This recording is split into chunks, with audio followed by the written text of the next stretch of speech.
the fourth phase, which you say, it's still in the early stages, and you talk about migration of children of wealthy as well of high net worth individuals, HNIs, who are politically and socially powerful and influential elite. And these are privileged Indians who are getting out. The first wave was enforced, you say. The second wave and the third waves were in search of opportunity. The fourth wave, which is currently on, Dr. Baru says, is secession of the successful. And that's the title of the book in which you say this. So you are concerned about this. And in many places, you say that these talented Indians are emigrating because the incompetence and inequality of governance at home. That bothers you. So in what way is it the incompetence that you're talking about now? You don't think it's because you have stated in other parts in the book that it's because if they want a better way of life. They went to college in America and they like that living in suburbia. They like the suburban life. They like their big cars. They like all that. They want continuous power supply.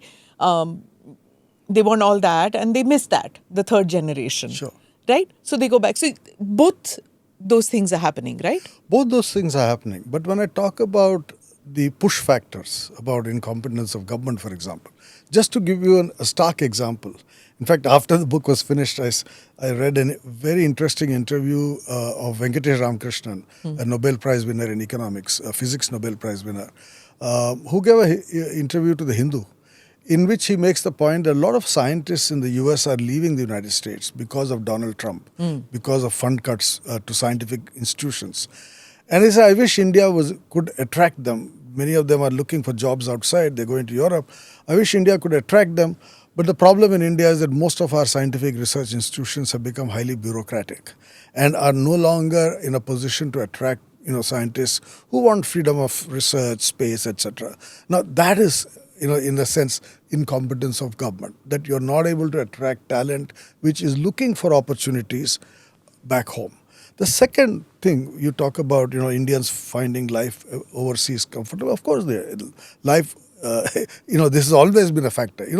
Incidentally, even in the 19th century, when poor people were being taken away to indentured Fiji, labor, indentured labor, to Mauritius. And, today many people blame the British government for all of this.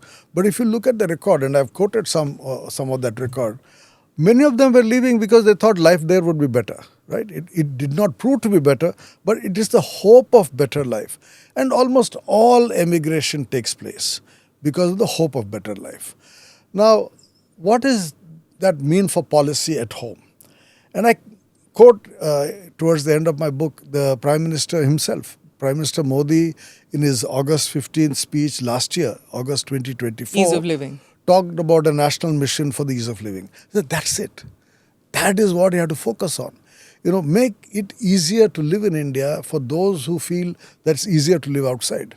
And, you might be creating ghettos, you might be creating gated communities of these highly talented people, but I think it's necessary to bring them back in order to recharge science research, in order to recharge academic work. We need to build new institutions. And I think that is a challenge, and I'm glad the Prime Minister recognized it, but I think that government should now follow it up with action.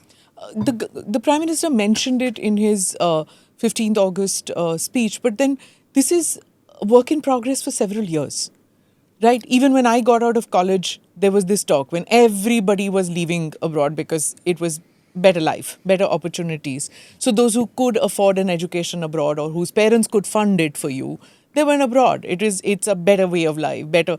And even at that time, there was brain drain. There was even at that time, you had to get a special permit if you were a super specialist doctor who had done surgery or he had studied at AIIMS or something. You needed a NOC before you could go abroad. So there was this fear of brain drain even then and people wanting to leave. Do subscribe to the ANI Clips channel to get shorter versions of this podcast. Click here to watch the full episode.